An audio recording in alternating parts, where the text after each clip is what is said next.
ఈ ప్రత్యేకమైన ఈ సభలో ఇది యవనస్తుల క్రిస్మస్ కూడిక గనక యవనస్తులతో పాటు అన్ని వయస్కుల వారు ఉన్నారు. సంతోషం. వారికిని మీకును నాకును అందరికీ సరిపోయేలా లోతైన భావజాలానికి సంబంధించిన వాక్యాన్ని ఆలోచించడానికి ప్రయత్నించారు. వెళదాం. లూకాసు వార్త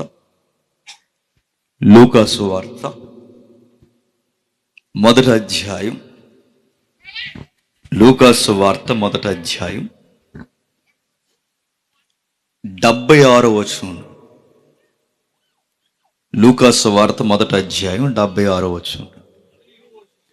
మరియు ఓ శిశువా, నీవు సర్వోన్నతిని ప్రవక్తవనబడదువు, మన దేవుని మహావాత్సల్యమును బట్టి వారి పాపములను క్షమించుట వలన తన ప్రజలకు రక్షణ జ్ఞానము ఆయన అనుగ్రహించినట్లు ఆయన మార్గములను సిద్ధపరచుటకై నీవు ప్రభువునకు ముందుగా నడుతూ మన పాదములను సమాధాన మార్గములోనికి నడిపించినట్లు చీకటిలోను మరణ ఛాయలోను కూర్చుండు వారికి వెలుగిచ్చుటకై ఆ మహావాత్సల్యమును బట్టి పైనుండి ఆయన మనకు అరుణోదయ దర్శనమును మనకు అనుగ్రహించు. బాగా వినాలి. అందరి దగ్గర బైబిల్ ఉన్నాయిగా. బైబిల్ లేని మహానుభావులు కూడా ఉంటారు, అందుకే అడుగుతున్నాను. ఎందుకంటే ఇది తీర్థం కాదు, తీర్థయాత్ర కాదు, ఇది క్రైస్తవ సభ గనక అందరి దగ్గర బైబిల్ ఉండాలి. అది మన గౌరవం, క్రైస్తవుల విలువ. సరే, ఏది ఏమైనా ఒక విచిత్రమైన వాక్యాన్ని రాస్తున్న వాక్యము చూడండి. చీకటిలోను మరణ ఛాయలలోను కూర్చుండు వారికి వెలుగిచ్చుటకై ఆ మహావాత్సల్యమును బట్టి పైనుండి ఆయన మనకి అరుణోదయ దర్శనము అనుగ్రహించు. లోతైన భావాలు పాటగా పాడుతున్నారట ఒక పెద్ద ఆయన. ఆ లోతైన మాటలు సామాన్యమైన మాటలు కాదు, అది ఎవరికి పడితే వాళ్ళకు కూడా అర్థమయ్యే మాటలు. ఈ ప్రత్యేకమైన యవనస్తుల కూడికలో బహుశా అందరు యవనస్తులు కూడా అర్థమయ్యే మాటల్లో అయితే అనిపించట్లేదు. ఎందుకు అంటే క్రిస్మస్ హడావుల్లో యవనస్తులకి బాగా అర్థమయ్యేవి ఏంటంటే డ్యాన్సులు బాగా అర్థమవుతాయి, ఎగరడం బాగా అర్థమవుద్ది, లేని అడావుడి చేయడం బాగా అర్థమవుద్ది. కానీ క్రైస్తవ బిడ్డలకి వాక్యం అర్థం అవుతుంది, అదే బాధ. పాపం దీనికి ఏమో కావాలో అంత చూడండి, ఆత్మలు వచ్చారు.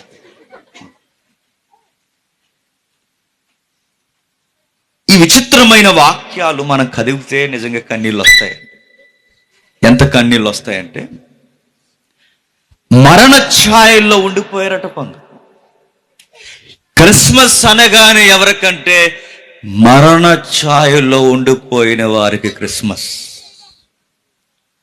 క్రిస్మస్ కాంతులు ఎవరికంటే జీవితంలో చీకటులు అలిమేసిన వారికి క్రిస్మస్.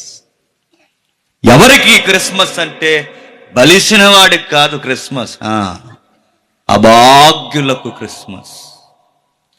ఈ క్రిస్మస్ ఎవరి క్రిస్మస్ అంటే జీవితంలోనూ పాపములోనూ కూరుకుపోయి చీకటి అన్ని రకాలుగా అలిమేసి చివరికి నేడో రేపో చావొస్తే బాగుండని మరణం కొరకు కనిపెడుతున్న అనేకులైన మరణ జీవితాలు అవలంబిస్తున్న వారికి ఇది క్రిస్మస్. Good news.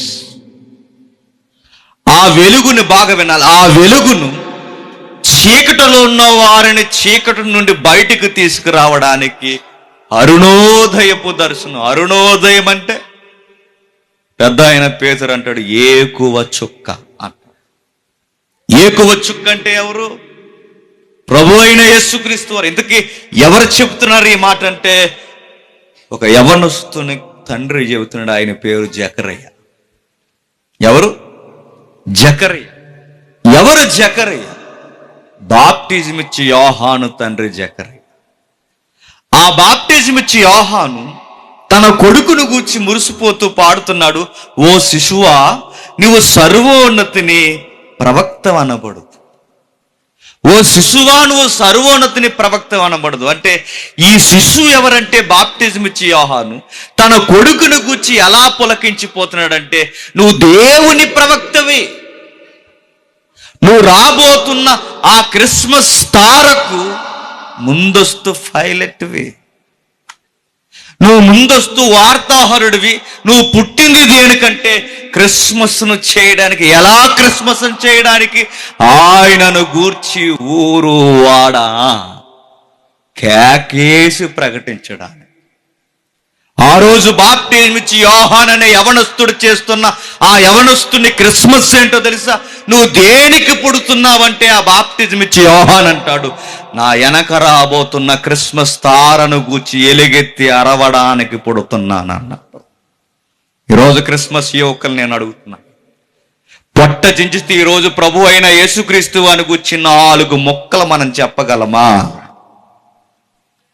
మనకు తెలిసిన వల్ల ఏ సినిమా ఎప్పుడు రిలీజ్ అవుతుందో తెలుసు. మనకి అమ్మని ఎలా తిట్టాలో తెలుసు, నాన్న ఎలా ఎదిరించాలో తెలుసు, చర్చిలో కూడా గౌరవించని తత్వం ఎలా అవలంబించాలో తెలుసు. క్రిస్మస్ టయానికి చెట్టు మీద పక్షుల్లో అందరూ ఆ చర్చికి వచ్చి అడావుడి ఎలా చేయాలో తెలుసు.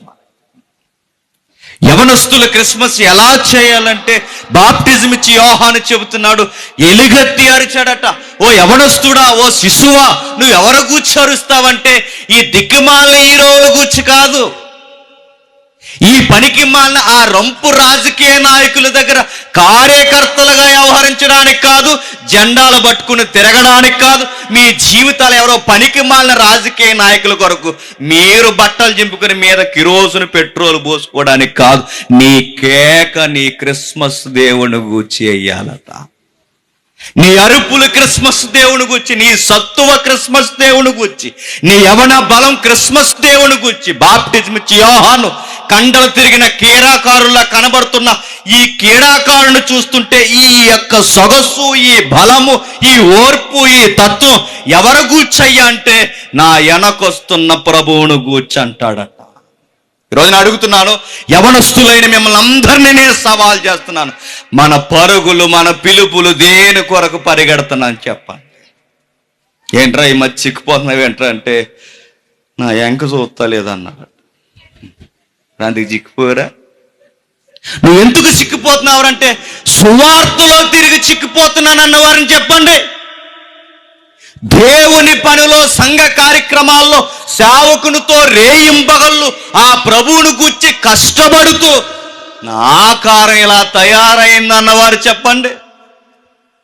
ఏంట్రా ఈ మధ్య లావైపోతున్నావంటే ఇంట్లో తినే తక్కువట, రోడ్లంటే తినేది ఎక్కువైపోయిందట. రోజు బిర్యానీలు తిని, అక్కడ తినా, నూడిల్స్ తినా, చెత్త తినా, సెదారం తిని ఈరోజు యవనస్తులందరూ ఎలా అయిపోతున్నారు చూసారా? యవనస్తుల్లా లేరు, ఆటో సుమ్ముల్లాగా అయిపోతున్నారు ఒక్కొక్కడు. ఇలాగే ఒకడు పెళ్లి చూపులకి వెళితే ఆ పెళ్లి కూతురు తాళికోళ్ళు అడిగారట ఆడి దగ్గరికి వచ్చే చెవి దగ్గరికి, ఇంకా పెళ్లి కొడుకు రాలేదా అన్నారట. ఆడే పెళ్లి కొడుకు. అలా అయిపోయారేటంటే ఆడికి భయమా, బాధ్యత ఏమన్నది? ఏమీ లేదు. చదువు లేదు, ఏమీ లేదు, మరి ఏముంది? ఏ బాధ్యత లేదు. వాడికి ఏ బాధ్యత ఎందుకు పట్టలేదు? ప్రభువును గూర్చి బుర్రకెక్కితే బాధ్యతలు పడతాయి, వాక్యపు లోతులు ఎరిగితే బాధ్యతలు పడతాయి. 25 ఏళ్ళకి తల్లిదండ్రులకి భారమై ఉండం, 25 ఏళ్ళకి మన తల్లిదండ్రులకి నా బిడ్డ అని చెప్పుకునే గర్వపడే బిడ్డల్లా మారుతాం. ఎందుకంటే యవనస్తుల జీవితాలకి సరి అయిన మార్గాన్ని చూపేది మనకు రోడ్ మ్యాప్ ఎవరో తెలుసా? వాక్యము. మీ రోడ్ మ్యాప్ ఆయన కాదు. ఆయన ఎవరన్నా అడగండి నన్ను. ఆయన కాదు, మనకు రోడ్ మ్యాప్ ఒకే ఒక్కరు. ఎవరు? వాక్యము. నా పాదాలకు దీపము వాక్యము. యవనస్తులు దేని చేత తమ్మును తాము ఒక మెరుగైన స్థితిలో శుద్ధీకరణ జరిగించుకోగలరు? వాక్యము చేత. ఆ వాక్యాన్ని ఎరిగితేనే మనకి లైఫ్ మీనింగ్ తెలుస్తుంది. ఆ లైఫ్ మీనింగ్ లో మనం చేయాల్సినది క్రైస్ట్ వర్షిప్. వర్షిప్కి మరొక పదమే క్రిస్మస్. క్రిస్మస్ అంటే ప్రభు అయిన యేసుక్రీస్తుని ఆరాధించడం. వర్షిప్. ఎలా వర్షిప్ చేయగలం?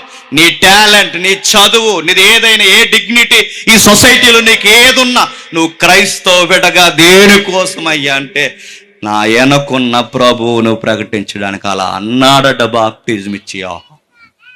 ఆయన అలాగే మాట్లాడాడట. తనకి ఏ సత్తు ఉన్నా, బలమున్నా, తన దగ్గర ఎంత బలము, సత్తువ ఏదున్నా, ఆయన కోపమైన, ఆవేశమైన దేనిని గుచ్చి ఇంతగా అరుస్తున్నావు దేని గుచ్చి అంటే ఆయన అంటాడు, నా ప్రియుడిని ఈ లోకానికి ప్రకటన చేయ, నా ప్రియుని గుచ్చి చెప్పాలి. అందుకే మహా శిశువును గూర్చి తన తండ్రి అంటున్నాడు, ఓ శిశువా, నువ్వు సర్వోన్నతుని ప్రవక్తవనబడు. అప్పటికి బాప్టిజం ఇచ్చి యోహాను ఎంత ఉంటాడండి? శిశువా అన్నాడంటే శిశువు ఎంత ఉంటాడు? ఎంతే ఉంటాడు. శిశువా అన్నాడంటే అంటే ఆ అబ్బాయి ఇంకా అరిచేతుల్లో ఉండగానే అప్పుడు అన్నారట, ఏమని? నువ్వు ప్రవక్తవ్వాలి. శిశువుగా ఉన్నప్పుడు అన్నారు నువ్వు ప్రవక్తవ్వాలని. ఆ శిశువు మెచ్యూరిటీ స్టేజ్కి వస్తే అయ్యాడు ప్రవక్తగా. ఆ అబ్బాయి శిశువుగా ఉన్నప్పుడు అంటే ఆ అబ్బాయి ఎదిగెదిగి తన తండ్రి చిత్తాన్ని, దేవుని చిత్తాన్ని నెరవేర్చిన గొప్ప ప్రవక్త అయ్యాడట. మరి మనల్ని ఏం ప్రవక్తలు అమ్మని లేదు, మనల్ని ఏమమ్మన్నారు? బాగా చదువుకుని దైవికమైన ఆరాధన కార్యక్రమంలో పాల్గొని సొసైటీలో గౌరవంగా ఉండరా చాలు అన్నారు. చదువుతున్నావా? పిల్లలుగున్న మనం వారి మాట వింటున్నామా? కనీసం వాళ్ళు చెప్పింది ఏమన్నా చేస్తున్నామా? చెప్పండి. చదువుకోమన్నట్టే చదవలేకపోతున్నాం. ఈరోజు మనల్ని ప్రవక్తల వల్ల చక్కగా దేవుని వాక్యాన్ని చదువుకుంటూ మన ఉద్యోగాల ప్రయత్నాలు సఫలీకృతం చేస్తూ దేవునికి, తల్లిదండ్రులకి మహిమకరంగా ఉండమన్నా. చిన్న బిడ్డకి చెప్పిన ఆ సూత్రం గుర్తుపెట్టుకుని ఎదిగి తన తండ్రి కలలను పండించేశాడు. ఆ ప్రవక్త ఎదిగి ఆ ప్రవక్తను కూర్చిన మాటల కింద కట్టినాడు, ఇదిగో రాబోతున్నవాడు ఎట్టువాడంటే మన పాదాలను సమాధాన మార్గములో నడిపించడానికి వస్తున్నా. ఆ వెనకొస్తున్నవాడు చీకటిలోను మరణాఛాయల్లో ఉండిపోయిన వారికి, కూర్చుండిపోయిన వారికి, ఎలుగు లేక ఏడుస్తున్న వారికి ఒక అరుణోదయ దర్శనం ఇవ్వడానికి రాబోతున్నాడు. ఆయనే ప్రభు అయిన యేసుక్రీస్తు. ఆయన నిజముగానే ఇట్టి జీవితాలకి ఎలుగుమయమయ్యాడంటే అయ్యాడు. అలాంటి జీవితాలకు ఆయన నిలబడి జీవితాన్ని వెలిగించాడు. చూద్దామా? మరలా వద్దాం, చూద్దాం ఒకసారి. ఇదే మొదటి అధ్యాయం క్షమించండి, 2వ అధ్యాయం 36వ వచనం నుండి. 2వ అధ్యాయం 36వ వచనం నుండి. మరియు ఆషేరు గోత్రికురాలును అన్నా అని ఒక ప్రవక్తిని ఉండెను. ఆమె కన్యత్వం మొదలు 7 ఏండ్లు పెనిమిటితో సంసారము చేసి బహుకాలము గడిచినదై 84 సంవత్సరాలు విధవరాలయుండి దేవాలయము విడవక ఉపవాస ప్రార్థనలతో రేయింబగళ్ళు సేవ చేయుచున్నాగుదాం. రాస్తున్న మాట చూడండి. ఎవరో ఒక అమ్మాయి ఉందట. ఎవరా అమ్మాయి? అన్నాకి 7 ఏండ్లు తర్వాత తన భర్త చనిపోయాడు. యవనస్తులు బాగా వినాలి, తన భర్త చనిపోయాడు.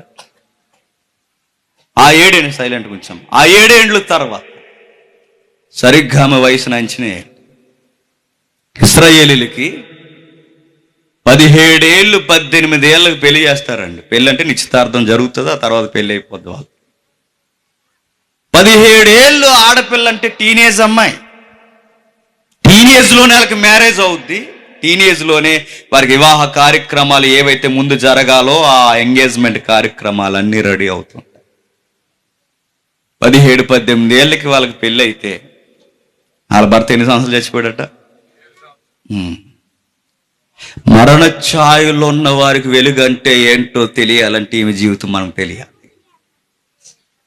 తన జీవితాన్ని మనం అర్థం చేసుకోవాలి. 17 ఏళ్ళకి పెళ్ళి అయితే లేదా 18 ఏళ్ళకి పెళ్ళి అయితే ఆమెకి 7 ఏళ్ళ తర్వాత భర్త చనిపోతే భర్త చనిపోయే సమయానికి ఆమె వయసు ఎంత ఉంటుంది? 24, 25 మధ్యలో ఉంటుంది. 25 ఏళ్ళ ఆడపిల్ల. ఎన్ని కళలు ఉంటాయండి ఆ అమ్మాయికి. తెలిసి తెలియని టైంలో టీనేజ్లో ఉండగానే పెళ్ళి అయిపోయింది. ఇక అదుగో ఇదిగో తెలుస్తుందన్న సమయానికి భర్త చచ్చిపోయాడు. సరేలే అనుకునే సమయానికి తన జీవితం ఏమవుతుందో తెలుసా? పూర్తిగా తను ఎక్కిరించేలా అయిపోయింది. తన వయసు ఇప్పుడు చక్కటి వయసు ఉంది. తన వయసు 25 ఏళ్ళ వయసు. అంటే ఏం చేస్తారండి ఎవరైనా అయితే చెప్పండి. ఈ క్రిస్మస్లో మిమ్మల్ని ఆడసం అడుగుతున్నాయని చెప్పండి. అదే వయసులో మనకు ఏదైనా ఘోరము జరిగితే మనం ఏం చేస్తాం? మ్యారేజ్ మాట్రిమోనీ ఎక్కడుందో చూస్తాం. అది తెలుగా ఇంగ్లీషా? ఇంకా ఏం చూస్తాం? ఒక ఆవిడ చెప్తుంది, పాస్టర్ గారండి మరి ఏదో ఒక సంబంధం.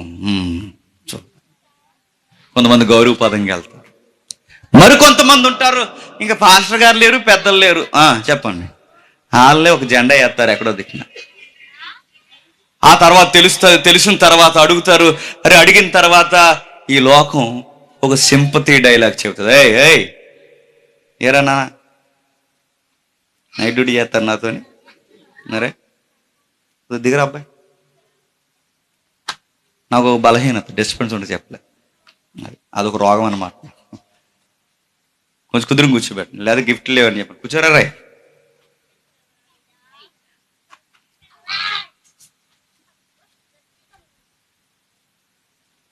చూసారా, మర్చిపోయాను. అలా ఉంటుంది మనతో. అందుకే మరి ఓకే.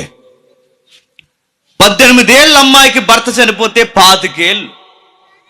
25 ఏళ్ళ వయసులో భర్త చనిపోయిన తర్వాత ఇప్పుడు ఎవరితో అన్నా ఆవిడ అక్రమ సంబంధం పెట్టుకుంటే ఎవరైనా ఏమన్నా అంటారా?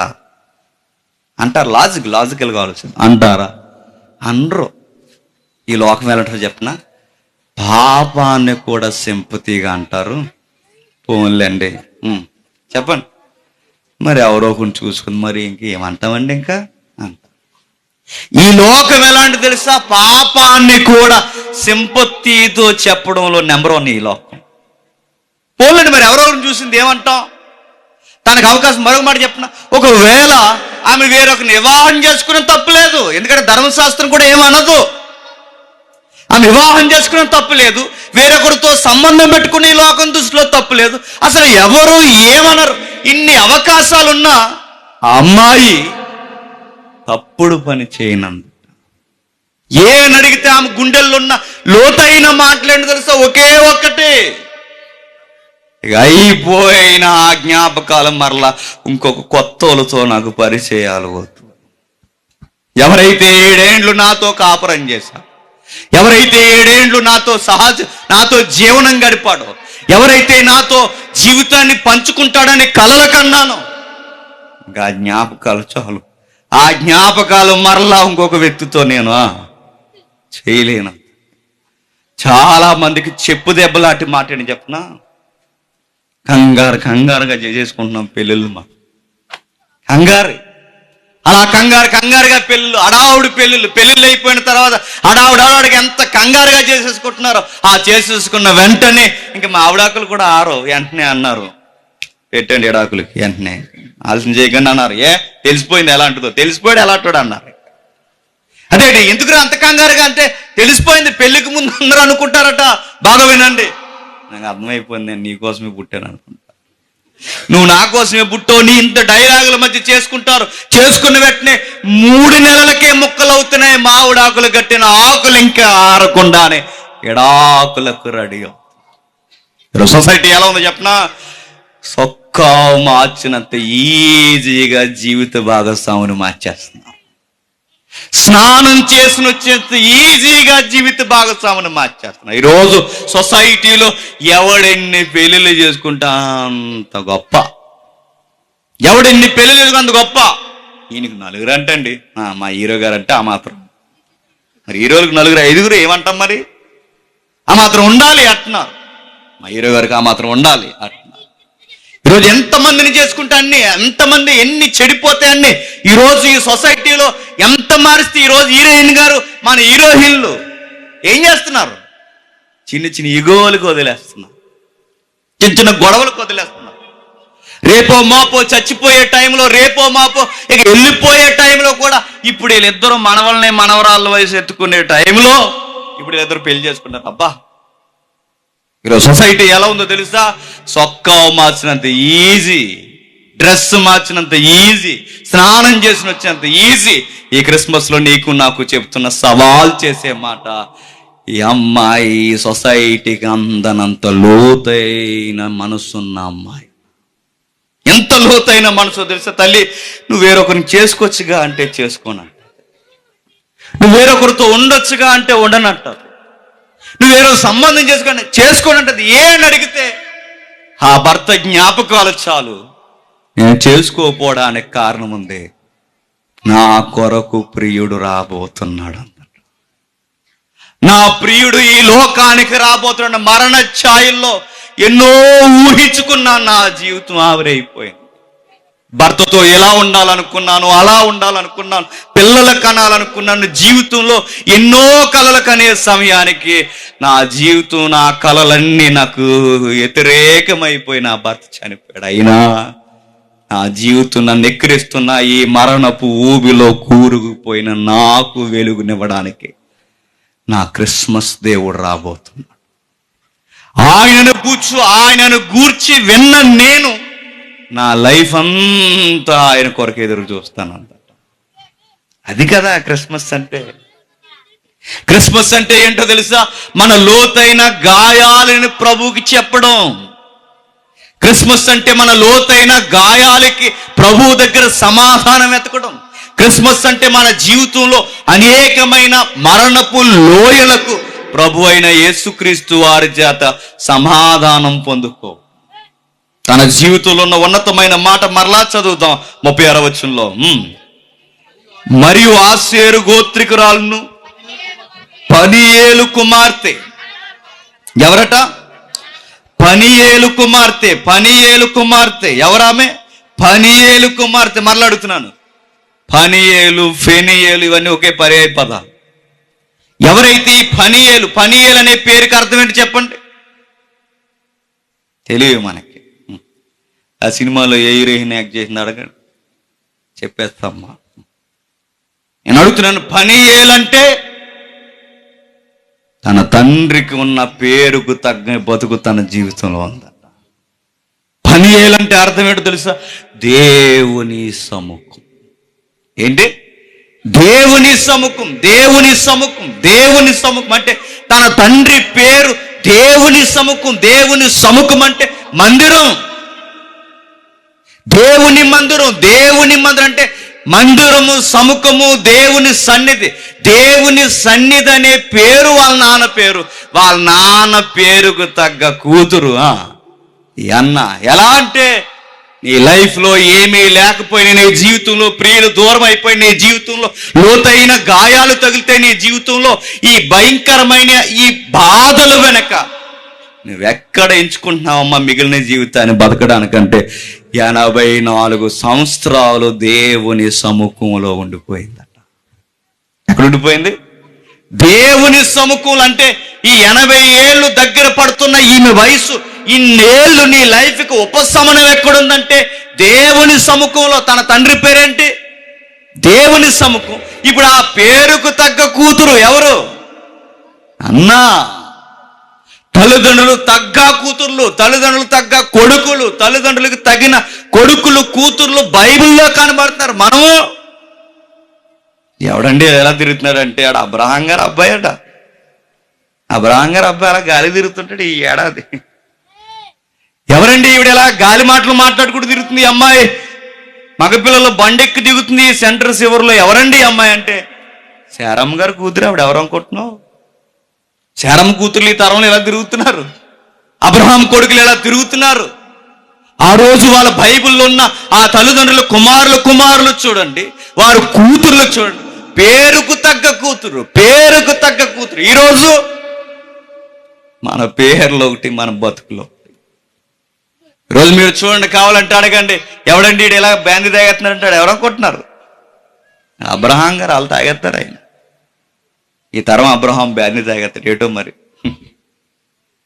ఎవరండి ఇలా మెల్లగుండాలో ఊగేస్తున్నాడు ఏంటంటే ఆయన ఎవరనుకుంటున్నారు? మోసే గారు పచ్చి సారా తాగేస్తాడు ఆయన. ఏంటండి వీడు సిగ్గు లేకనే ఇలా బూతులు ఎవరనుకుంటున్నాడు? బూతులు మాట్లాడే ఆవిడ శారమ్మ. ఎవరనుకో పేర్లు ఒకటి, బతుకులు ఒకటి. కానీ చూడండి, వాళ్ళ పేర్లే బతుకులే పేర్లు. తన తండ్రి పేరు పెనియేలు అనే పేరుకు అర్థం దేవుని సముఖం. తన తండ్రికి తగ్గ కూతురు. 2 మాటలు గమనించండి. మగాడు ఈదులోకి వచ్చి మీసం మెలయ్యాలంటే వెనకాల మొట్టమొదటగా వెనకున్న భార్య సరైనదై ఉండాలి. ఆ తర్వాత పిల్లలు సరైన వారై ఉండాలి. వారు సరైన వారు. వాళ్ళిద్దరిలో ఎవరు తేడాగా ఉన్నా గుర్తుపెట్టుకోండి, ఆ మగాడు సొసైటీలో చచ్చినట్టే. ఆడికి పౌరుషం లేదక్క, వాడి జీవితంలో చచ్చినట్టే. వెనుకున్న భార్య అయినా సరిగా ఉండాలి, వెనుకున్న పిల్లలైనా సరిగా ఉండాలి. ఈ సొసైటీలో కుటుంబ యజమానులకి గౌరవం ఎప్పుడు వస్తుందంటే, మీరు గుర్తించాల్సిన మాట, గుర్తుపెట్టుకోవాల్సిన మాట, ఆమె జీవితం చూడండి. తండ్రి గౌరవాన్ని పెంచే కూతురు, తండ్రికి తగ్గ కూతురు. ఎక్కడుంటావమ్మా? నేను మందిరంలోనే ఉంటానండి, ఎక్కడికి వెళ్ళను. మనం ఎక్కడుంటామమ్మా? మనం మందిరంలోనూ ఉండం, ఆయన దిక్కులనే తిరుగుతాం. అందుకే ఈ మధ్యకాలంలో మీకు దండం పెడతాను రే, మైక్ టెన్స్ సెంటర్లు బాబుల్లో ఉన్నారు. సండే స్కూల్ టీచర్లు లేరు అక్కడ. ఎవరెవరు కొద్దిగా బాధ్యత తీసుకుని పక్క సందులో తీసుకున్నారు. కొట్టకండి, తీసుకెళ్తాం. రాయబడిన వాక్యం చూద్దాం ఒకసారి. 36వ వచనం. మరియు ఆషేరు గోత్రికురాలను పెనియేలు కుమార్తె అన్నా అని ఒక ప్రవర్తని ఉండెను. ఆమె కన్యత్వం మొదలు వయసులో భర్త చనిపోయింది మొదలుకొని, ఆమె పెళ్లికి ముందు పెళ్లి తర్వాత ఈ సుదీర్ఘమైన 84 సంవత్సరాలు నువ్వు ఎక్కడున్నావు తల్లి అని అడిగితే ఆమె చెప్పేది, నేను మందిరంలో పడి ఉంటాను.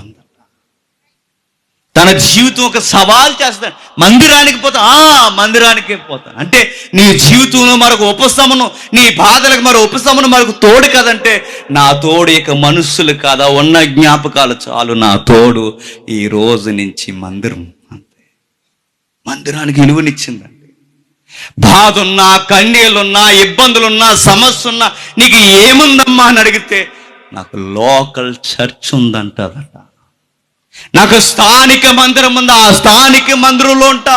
నా బాధ అయినా అక్కడే చెప్పుకుంటా, నా సంతోషమైనా అక్కడే చెప్పుకుంటా. నేను ఏమొచ్చినా ఆ మందిరంలోనే ఉంటాను. ఆ మందిరం ఉంటే చాలు అనుకో.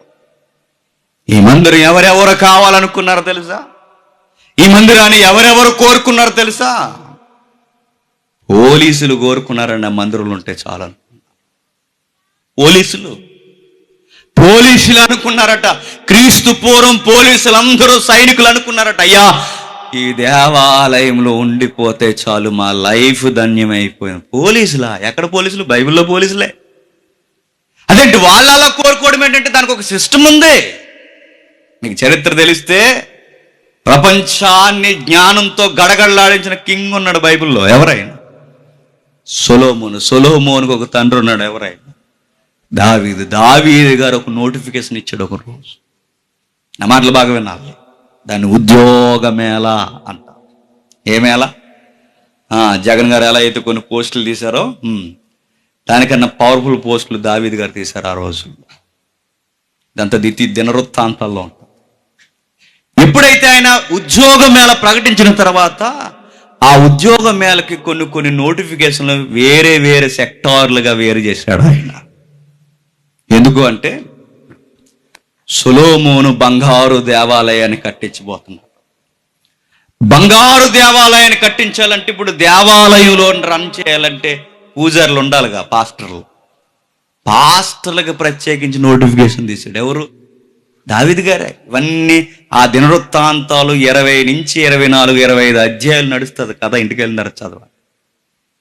ఆ పూజారి అని ఒక ఉద్యోగాలు తీస్తాడు, వాళ్ళకి జీతాలు ఇస్తాడు. వాళ్ళకి జీతాలు ఇచ్చి, ఇదిగో మీ పనంతా ఇందులో దేవాలయంలో ఈ పూజా కార్యక్రమాలు, దైవికమైన కార్యక్రమాలు.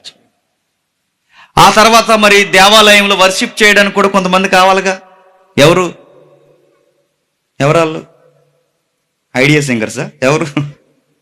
ఆరాధన చేయడానికి మరలా ప్రత్యేకమైన గాయకులు కావాలి, వాళ్ళను కూడా తీశాడు.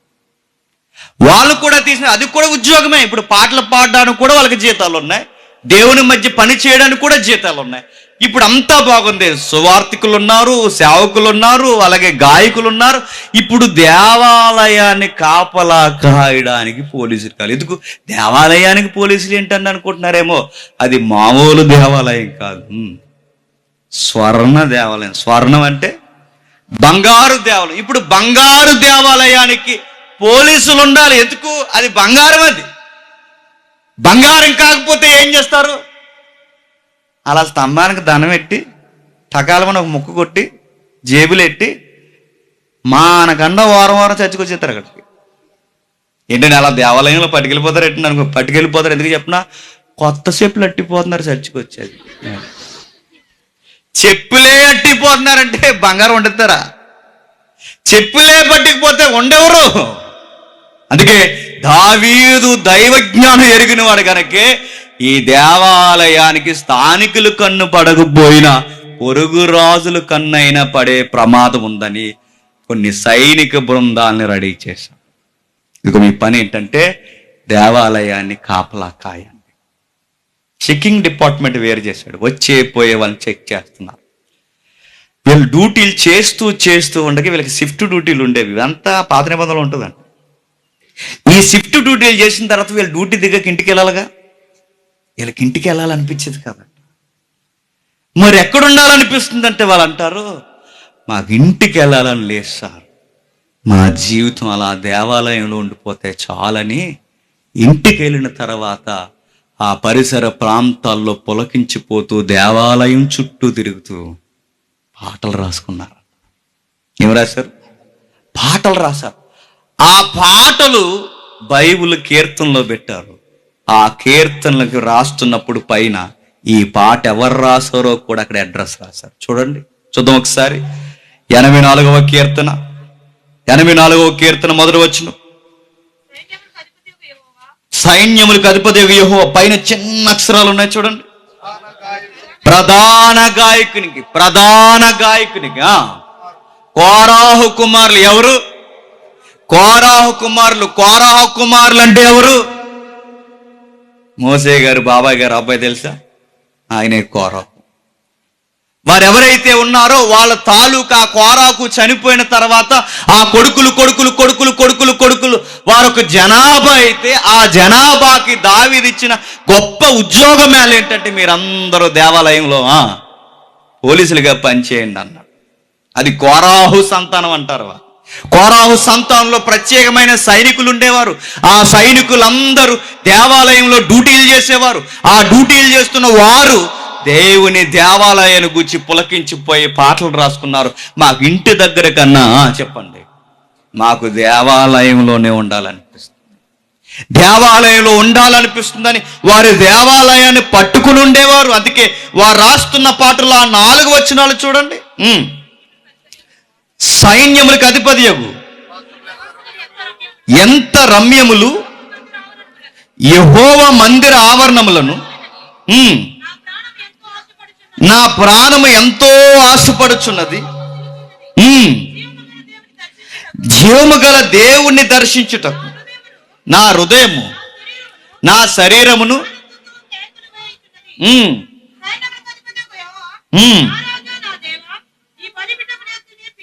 నీ బలిపీఠమునొద్దనే పిచ్చుకలకును నివాసము దొరికెను. పిల్లలు పెట్టుటకు వానకోవిలకు గూటి స్థలం దొరికింది. రాయిస్తున్న మాట చూడండి. వాళ్ళు ఏమంటారు తెలుసా? మేము గవర్నమెంట్ ఎంప్లాయీస్ అయ్యి ఉండొచ్చు కాక, మాకు షిఫ్ట్ డ్యూటీలు ఉండొచ్చు కాక, మా జీవితాలు లగ్జరీగా ఉండొచ్చు కాక, మాకు కావాల్సినంత సుఖం దొరకొచ్చు కాక, ఎన్నున్నా ప్రభువా మాకన్నా గొప్పవి ఏవైనా ఉన్నాయంటే నీ మందిరంలో ఉన్న పిచ్చుకలు గొప్పవన్నారు, నీ మందిరంలో ఉన్న వానకాకులు గొప్పవి. అంటే మా పోలీస్ డిపార్ట్మెంట్ కన్నా నీ మందిరంలో ఉండే చిన్న చిన్న ఆ పిచ్చుకలు గొప్పవి. ఎందుకంటే అవి నిత్యము నీ మందిరంలో ఉంటాయి. అంటే ఆ రోజున్న పోలీసులకి మందిరం అంటే పిచ్చుంది. దేవుని మందిరంలో పడి ఉండేవారు. ఈరోజు మందిరంలో గంట కూర్చి పెడితే చాలు, పాస్టర్ గారు వైపు ఎర్రగా చూస్తాం, నీకు పనులు లేవేమో, చెప్పండి మాకు పనులు ఉన్నాయి అని గడియారం వైపు ఒక లుక్ ఇచ్చి పాస్టర్ గారి వైపు ఒక లుక్ ఇస్తారట. అంటే ముగించే అని.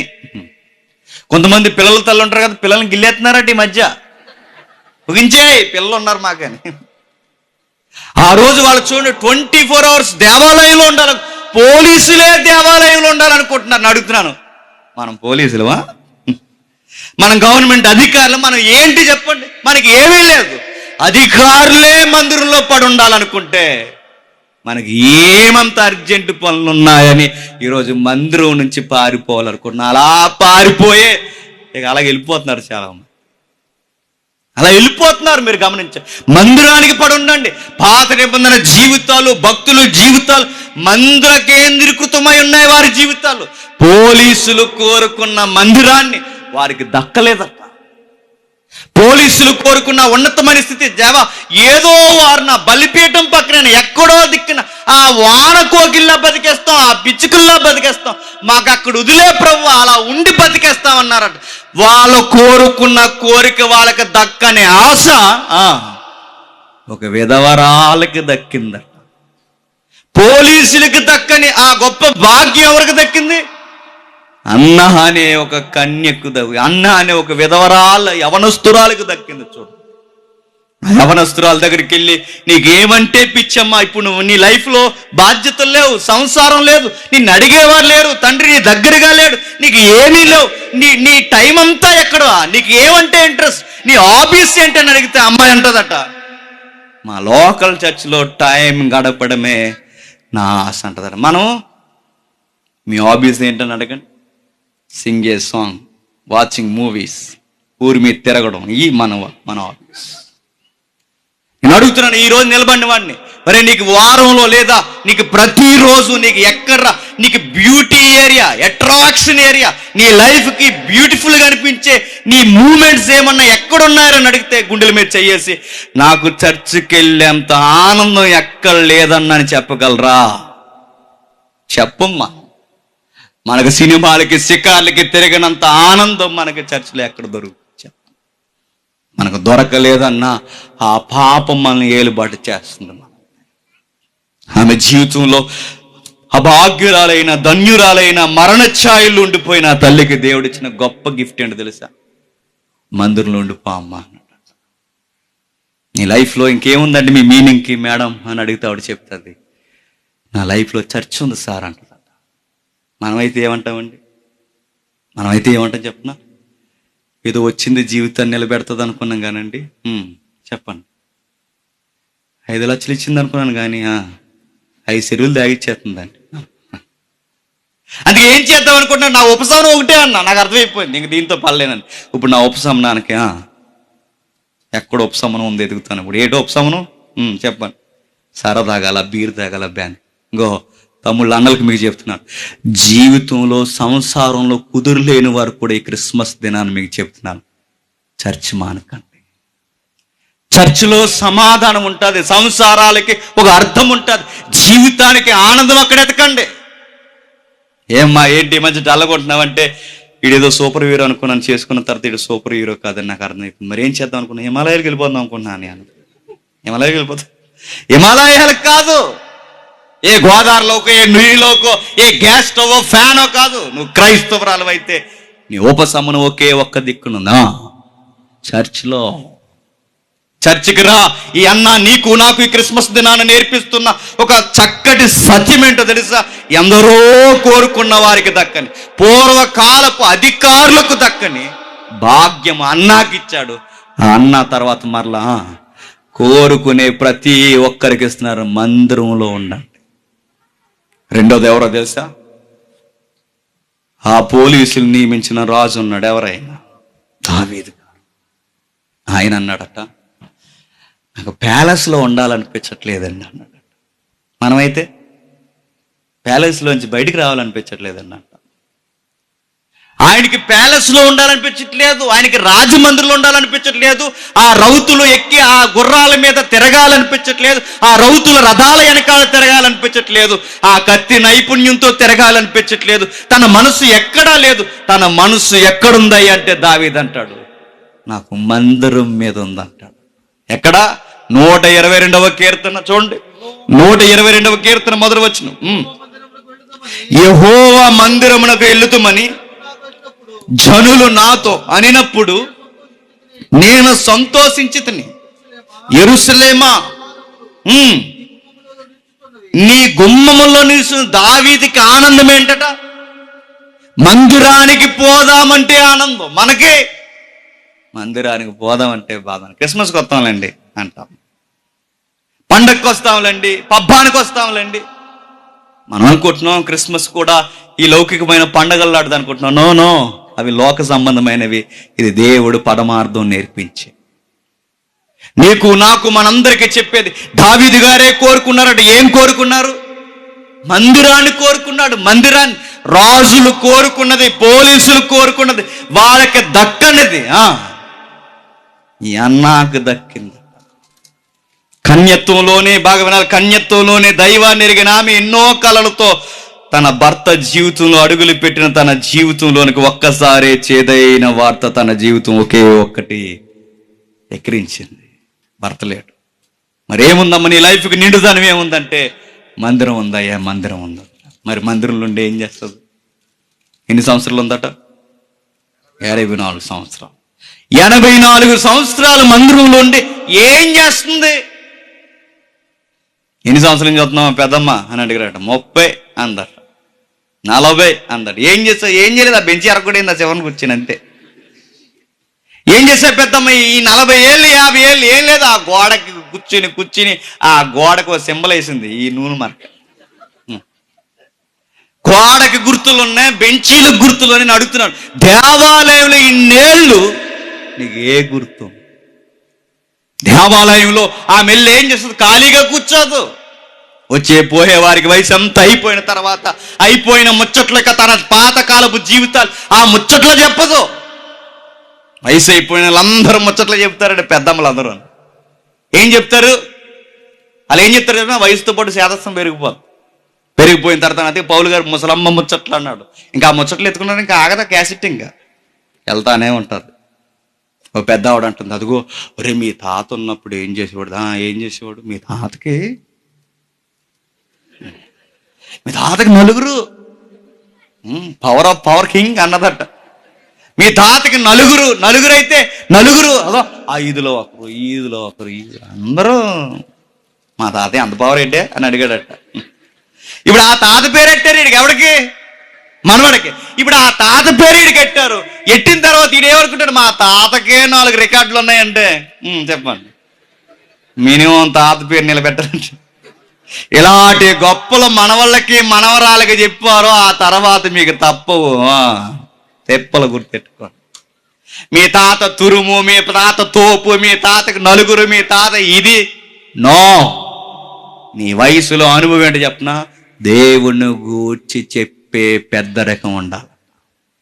మరి కొంత బామలు ఉంటారు, అలా ఏం చెప్తారు తెలుసా? ఏట్రా ఏమి తినలేకపోతున్నారు, మీ వయసులో మేము 2 కంచాలు తినేసేవాళ్ళం తెలుసా అని. మీ తాత 2 కంచాలు తినేప్పుడు, మా తాత 2 కంచాలు తినేప్పుడు నేను 3 తినేస్తే ఇంకా ఆకారం ఏమైపోద్ది? ఇలా అయిపోయి దేనికి పనికిరానికి నేను. అందుకే చూడండి, పంది ఎక్కువ, తిండి ఎక్కువైపోయింది. వాళ్ళ తాత 2 తిన్నాడు, సరే ఇప్పుడు మా తాత 2 తిన్నాడని నాకు చెప్తున్నావు, ఇప్పుడు నేను ఎన్ని తినాలి?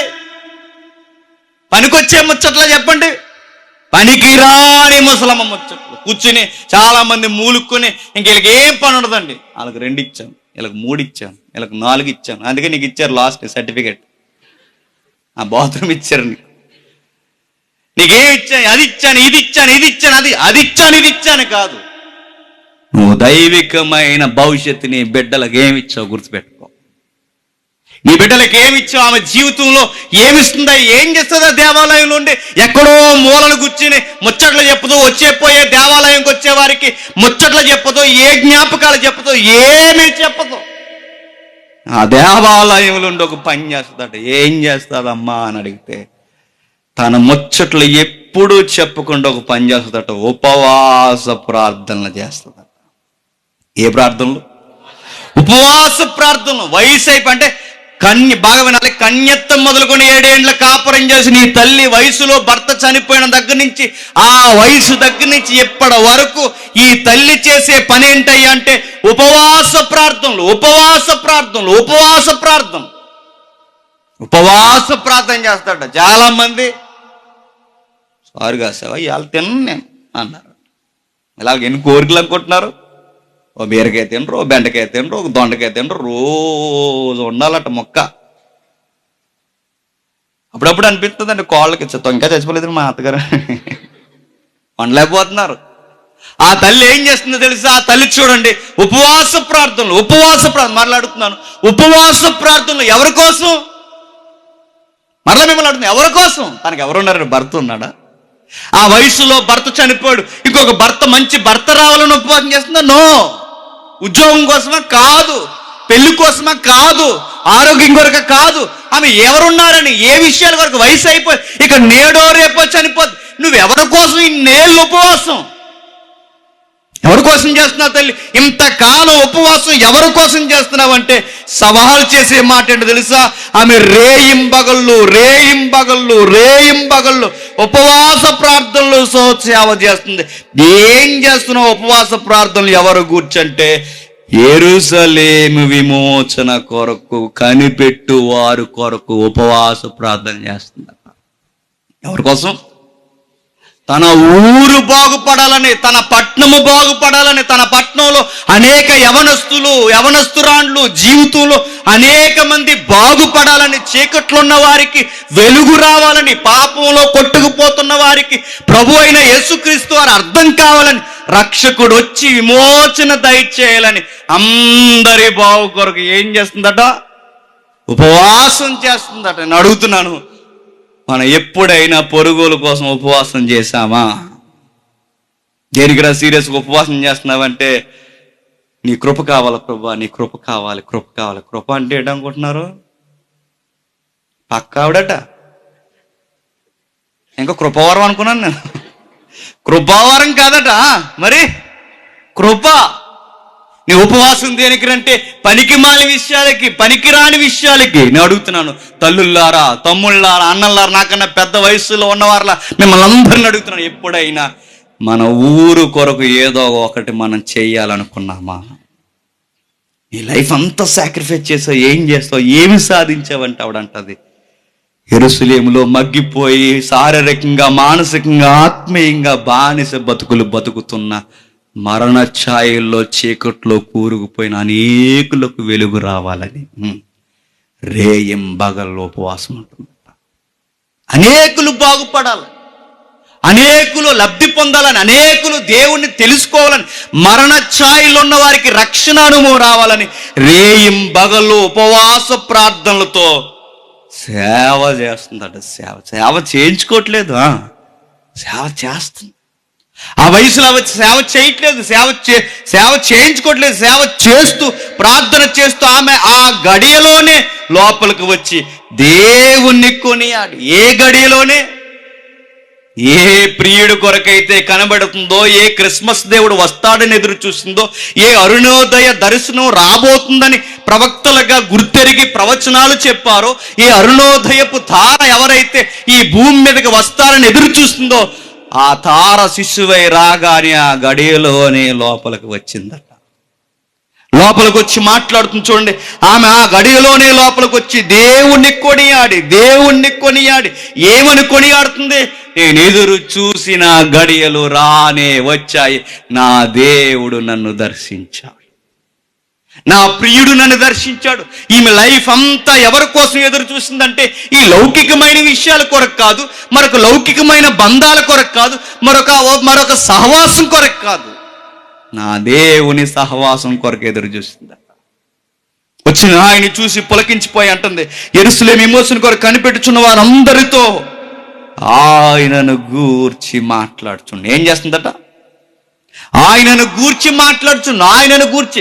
క్రిస్మస్కి బాగా వినాలి. క్రిస్మస్లో మనం నేర్చుకోవాల్సిన ప్రాముఖ్యమైన సంగతి ఆయనను గూర్చి మాట్లాడాలి. నేను అడుగుతున్నాను, ఆయన గూర్చి ఏం మాట్లాడుతున్నామండి మనం? పాస్టర్ గారితో అన్నారట, సార్ యవనస్తులు ఈ ఏడాది గట్టిగా చేద్దామండి క్రిస్మస్. గట్టిగా అంటే గట్టిగా డయేసేసి గట్టిగా అరిసి గట్టిగా డీజే పెట్టి దబా గుద్దేసి లింగీలు నలసొక్కలు వేసుకుని అటు అడావుడిగా తిరిగితే అది గట్టిగా చేయడం. ఆ గట్టిగా చేద్దాం సార్, గట్టిగా చేసేవాడు గట్టిగా చేయాలని అవుట్లు వేసారట. ఒకడు ఏకంగా అవుట్ ఆ టైర్స్ కింద పెట్టేసరికి ఆ అవుట్ పేలిపోయి పాస్టర్ గారు ప్రసంగం మెలిసిపోయారు. ఇది గట్టిగా చేయడం అంటే. క్రిస్మస్ని అర్థవంతంగా గట్టిగా చేయడం అంటే చెప్పిన ఇలాంటి సభ పెట్టి అర్థవంతమైన సేవకులను తీసుకొచ్చి వాక్యాన్ని ఉన్నట్టుగా ఇలాంటి యవనస్తులు ఎంత మందిని కూర్చోబెట్టి ఆయనను గూర్చి ఎవరైతే సువార్తను వినిపిస్తారో అది గట్టిగా చేయడం. గుర్తు. క్రిస్మస్ అనగానే డ్యాన్సులు, క్రిస్మస్ అనగానే నాటికలు, క్రిస్మస్ అనగానే అది మాత్రమే కాదు. క్రిస్మస్ అనగానే సువార్త వినబడాలి. ఆ తల్లి చేసింది క్రిస్మస్. భర్తను కోల్పోయిన తల్లి చేసింది క్రిస్మస్. తన జీవితంలో లోతైన గాయాలున్న తల్లి చేసింది క్రిస్మస్. తన జీవితంలో మరణపు గాయాలున్న తల్లి చేసింది క్రిస్మస్. ఎలా చేసింది ఆమె క్రిస్మస్ అంటే, ఆమె చేసిన క్రిస్మస్ ఒకే ఒక్కటి, తన ప్రభువును గూర్చి ప్రకటించింది. తన ప్రభువును గూర్చి ఊరు వాడ ప్రకటించింది. వచ్చిన ప్రతి ఒక్కరికి తను కనిపెట్టుచున్న వారందరితో ఆయనను గూర్చి విమోచన కొరకు కనిపెడుచున్న వారందరితో ఆమె మాట్లాడింది. ఏం మాట్లాడింది? ఆయన గూర్చి చెప్పింది. ఏం చెప్పింది? ఆయన ఎందుకు రాబోతున్నాడో, ఎలా రాబోతున్నాడో, ఆ ప్రవచనాలు ఎలా నెరవేరబోతున్నాయో అన్ని వివరించి చెప్పింది. ఒక విధవరాలు క్రిస్మస్ సువార్తతో ముడిపడింది. ఒక అభాగ్యురాలు క్రిస్మస్ సువార్తతో ముడిపడింది. తన జీవితంలో, తన యవ్వన జీవితంలో ఎన్నో తన జీవితానికి ఆకర్షణీయమైన కార్యాలు లోకంలో కనబడుతున్నా ఇక ఏమీ అంటించుకోకుండా దేవాలయంలో ఉంటే చాలని ప్రార్థనతో కనిపెడుతూ తన జీవితాన్ని దేవాలయానికి, దేవునికి అంకితం చేసేసింది.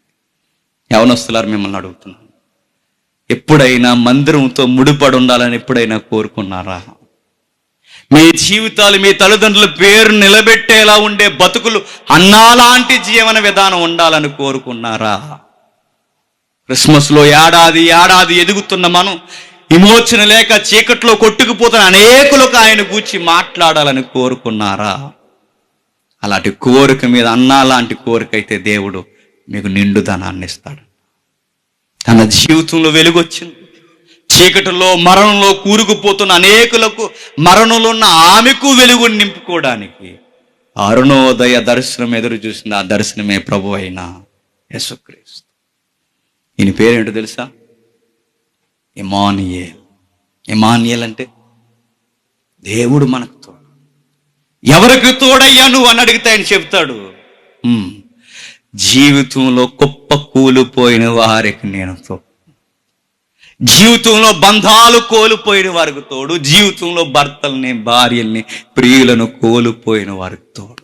ఇంకా ఎవరికి తోడు ప్రభువాను అని అడిగితే, జీవితాన్ని అర్థవంతంగా కట్టుకుని పవిత్రంగా కాపాడుకుని నా వైపు చూసి అనేకులకు నేను తోడు. మీరు బైబిల్ చదవండి. ఇంటికి వెళ్ళిన తర్వాత ఒక అబ్బాయిని సొంత అన్నయ్యలే తీసుకెళ్ళి గోతులు పడేశారట. ఆ గోతులను తీసుకెళ్లి మరలా అబ్బాయిని ఎక్కడో పనిచేస్తున్నాడు, ఎక్కడో బానిసగా అమ్మేశారట. అక్కడ నేను తీసుకెళ్లి జైల్లో పడేస్తాను. ఆ జైల్లో తీసుకెళ్లి ఫరో ముందు పడేస్తారు. ఆ అబ్బాయిని ఎక్కడ పడేసినా గోతులో పడేస్తే గోతులో ఆ అబ్బాయికి దేవుడు తోడై ఉన్నాడట. జైల్లో పడేస్తే ఆ అబ్బాయికి దేవుడు తోడై ఉన్నాడట. ఆ శ్రమల మధ్య తోడై ఉన్నాడు. ఆ అబ్బాయిని తీసుకెళ్లి ఫరో ముందు పడేస్తే ఫరో ముందు కూడా తోడున్నాడట. ఆది కాండంలో పదే కనబడే పదం ఏంటో తెలుసా? యెహోవా యోసేపునకు తోడైండును. ఇమ్మానుయేల్. గుర్తెట్టుకో, ఇమ్మానుయేల్ దేవుడు ఎవరికి తోడంటే జీవితాన్ని కట్టుకున్న వారికి తోడు. బాధ్యతగా కాపాడుకున్న వారికి తోడు, లోతైన గాయాల్లో లోతైన గోతుల్లో పడిపోయిన వారికి తోడు, ఎక్కడ ఏ జీవితంలో ఓడిపోయిన అట్టి వారికి ఆయన తోడు. ఆయన వైపు పవిత్రమైన జీవితాన్ని కట్టుకోవాలని చూసిన ప్రతి ఒక్కరికి ఈయన తోడై ఉండే దేవుడు. ఈయన పేరు ఇమ్మానుయేల్. ఒంటరైపోయిన ఆ యోసేపుకు తోడున్నాడు, ఒంటరైపోయిన ఈ తల్లికి తోడు, ఈ అన్నాకి తోడున్న దేవుడు ఆ అబ్బాయికి తోడున్నాడు. ఈరోజు నేను అడుగుతున్నాను, నీకు నాకు మనందరికీ దేవుడు తోడై ఉండాలంటే యోసేపు లాంటి అన్నా లాంటి వ్యవహారం కావాలి. అన్నాలో అవకాశం ఉందంటే తప్పు చేయడానికి, కానీ తప్పు చేయలే, అందుకే దేవుడు తోడున్నాడు. తన జీవితంలో మరొక ముచ్చట పెట్టుకోవచ్చు కానీ పెట్టుకోలేదు, అందుకే దేవుడు తోడున్నాడు. యోసేపు కూడా ఎన్నో అవకాశాలు ఉన్నాయి. ఎన్ని అవకాశాలు ఉన్నాయి చెప్పను? అన్నలు లేరు, నాన్న లేడు, సొంత అన్నలే అమ్మేశారు, ఎవరూ లేరు. తీసుకెళ్లి చివరికి జైల్లో పడేసే పరిస్థితికి ముందు తన జీవితం ఏదో ఉద్యోగం చేసుకుంటూ బతుకుతుంది. అలాంటి టైంలో ఆంటీ గారు వచ్చి అన్నారట, నైస్ అన్నారు. పోయి ఫేస్బుక్ అంతా అదే కదండి, లైక్ ఎత్తే ఇంక నిద్ర ఉన్నాం. రే నాకు ఎన్ని లైకులు వచ్చినాయి తెలుసా? 70 లైకులు వచ్చాయి. రే నాకు లైక్ ఎవరు కొట్టారో తెలుసా? లైక్ ఎవరు కొట్టారు అనుకుంటున్నావు? ఆవిడకి లైక్ ఏకంగా సెలబ్రిటీయే లైక్ కొట్టిందట. ఎవరికి? యోసేపు గారు. అందట మరి నీతో నేను ఉండాలనుకుంటున్నాను, నాతో నువ్వు ఉంటావా? మన ఇద్దరం కలిసి ఎవరికి తెలియకుండా సహజీవనం చేద్దాం అనగానే యోసేపు, నువ్వు నేను అక్కడ ఉంటాను. దేవా నువ్వు ఉన్నావు, నిజంగానే ఉన్నావు ప్రభు. అన్నలు లేరు, నాన్న లేడు, ఎవరు లేరు ప్రభు. ప్రేమని ఎలా చూపించినావా? నువ్వు ఉన్నావు ప్రభు. దొంగలం అండి మనం, దొంగలం. నువ్వు ఉన్నావు ప్రభువా. నువ్వేదో అనుకున్నాను కానీ అమ్మగారి ద్వారా ప్రేమను చూపెత్తున్నావు, ఇంక నీకు ఎలా ఉంటాను చూడంటమ్మా. అలా అనలేదా? ఆయన ఏమన్నాడు తెలుసా? ప్రేమ అనేది ఎన్ని వంకరేసాలు వచ్చినా, దగ్గరకు వచ్చినా, పాపం ఎన్ని ముసుగులు వేసుకున్నా దగ్గరకు వచ్చినా, నీ తోడు నాకు అవసరం, నీ తోడు నాకు అవసరం లేదు మేడంజీ. నాకు దేవుడు తోడై ఉన్నాడు. నాకు మా నాన్న లేకపోవచ్చు, మా అన్నలు లేకపోవచ్చు, నా స్నేహితులు లేకపోవచ్చు, నాకు ఎవరు లేకపోవచ్చు, నా జీవితం జిగటగల ఊబిలో పడిపోయినా నాకు ఎవరు తోడు లేక, కానీ ఒకరు తోడున్నారు. ఆ తోడు ఉన్నది ఒకే ఒక్కరు, నా దేవుడు. నా దేవుడు తోడు నాకు చాలు తప్ప ఈ వంకర తోడు నాకేమీ వద్దన్నా. ఈ పనికి మాలిన సహవాసాలు నాకొద్దు, ఈ చెడగొట్టే సహవాసాలు నాకొద్దు.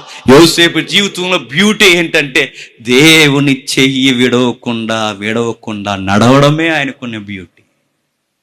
ఈరోజు క్రిస్మస్, యవనస్తుల క్రిస్మస్లో నీకు నాకు మనందరికీ చెప్తా, ఈ క్రిస్మస్ దేవుడు నీకు నాకు తోడుండాలంటే ఒకే ఒక్క సూత్రం, వదలండి అన్నిటిని.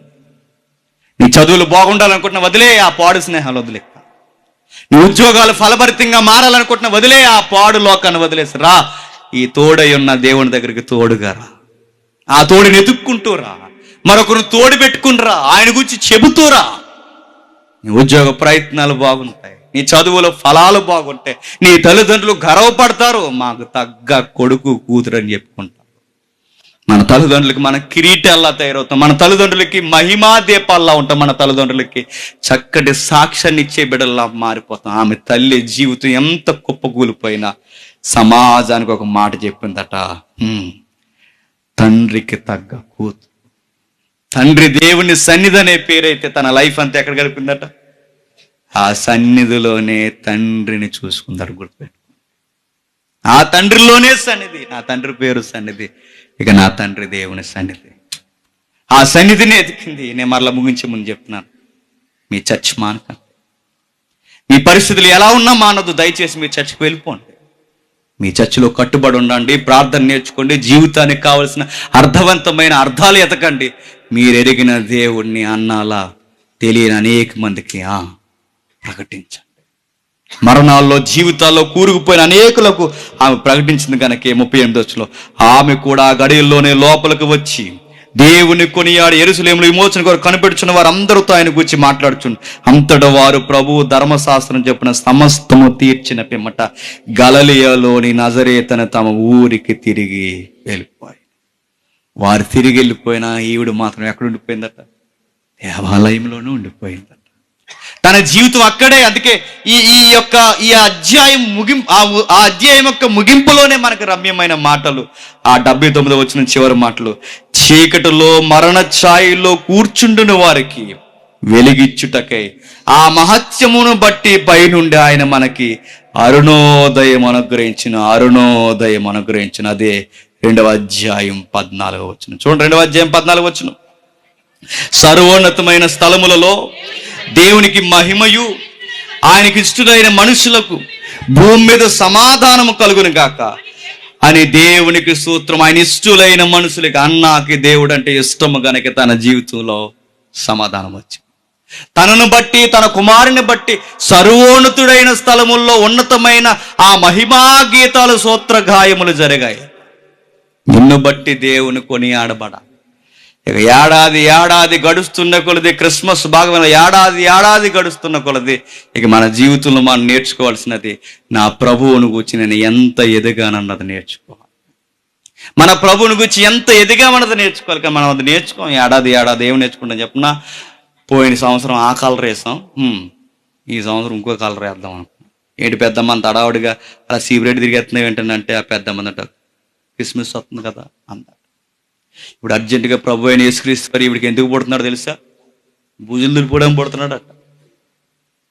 ప్రభు పుట్టింది బూజులు దులపడానికి, ప్రభు పుట్టింది ఎల్లేసుకోవడానికి, ప్రభు పుట్టింది పండగ చేసుకుని బూర్లు వండుకోవడానికి కాదు. ప్రభు పుట్టింది చీకట్లో ఉన్న మనకి వెలుగునివ్వడం, పాడైపోతున్న అనేకులకు దీవెనకరంగా మార్చడానికి, మరణంలో కొట్టుకుపోతున్న అన్నా లాంటి వారికి, యోసేపు లాంటి వారికి, మరియ లాంటి వారికి, సిమియోన్ లాంటి వారికి, గొర్రెల కాపర్లకి, అభాగ్యులకు, నీకు నాకు మనకి క్రిస్మస్ వెలుగులు నింపడానికి. అప్పుడు మనం వెలుగుతాం. మనం వెలుగుతూ అప్పుడు కడదాం పైన స్టార్. మనం ఎలక్కండ కడతాం కింద. మనం వెలుగప్పుడు కట్టాలి. మనం ఎలక్కండ కింద కడితే స్టార్ అనుకుంటుంది, నువ్వు వెలగరా అని గట్టే పెట్టి అనుకుంటా. మనం వెలుగుదాం. మనం వెలిగామని లోకానికి చూపించడం అప్పుడు కడదాం. మనం ఆరిపోయి అది కడితే అది చండాలంగా ఉంటాం. ఇక చివరిగా ఈ ప్రభు అయిన యేసుక్రీస్తు వారు ఆ బాల యేసుని అన్న చూసినప్పుడు, ఆయన ఎంత ఉంటాడని, చిన్న పిల్లోడు. ఈ శిశువు ఎందుకు పుట్టాడయ్యా అంటే, ఆ శిశువు అనేకుల కొరకు సిలువ వేయించుకోవడానికి పుట్టాడు.